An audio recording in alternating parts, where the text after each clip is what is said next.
Well, good afternoon. Welcome to our channel, Sabi Makeup YouTube channel.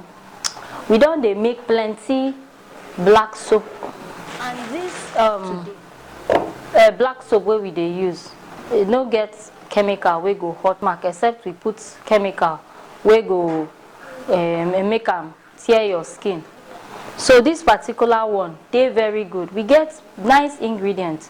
The first thing now, you go check for the next section where we go do the mixing. But don't forget to subscribe to our YouTube channel.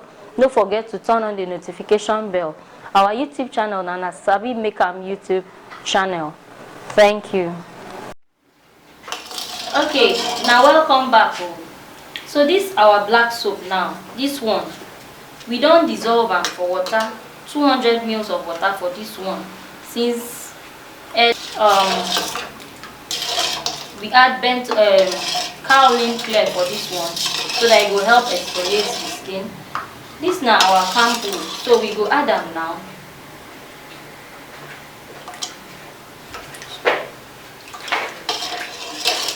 So we don't add our shampoo.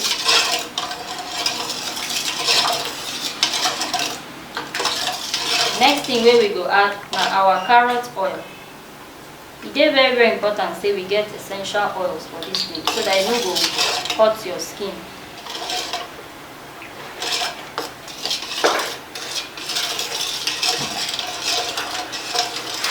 We add our turmeric oil.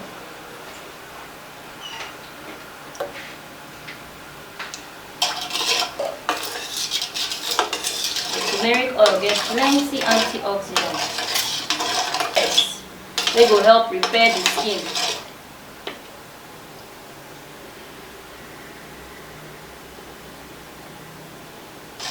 Then we go come add our lemon. The wash done ready. We go keep them for a while so that the small lumps wey dey here will dissolve well. You know, say we don't put plenty ingredients where they very good for the skin. We go glow your skin.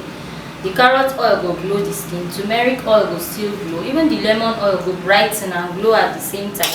The honey go help repair your skin. So this body wash, you fit use them for all skin types. E dey fit for combination skin, for dry skin, for normal skin, even for acne prone skin. You fit use them. E dey very effective. So thank you for watching our channel. Abeg, make sure say you don't turn on the notification bell.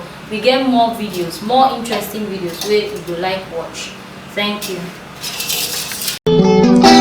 Make una not forget to subscribe to our YouTube channel at Sabi Makeup, or follow us on our social media platform at Sabi Makeup. Or if you fit call us for this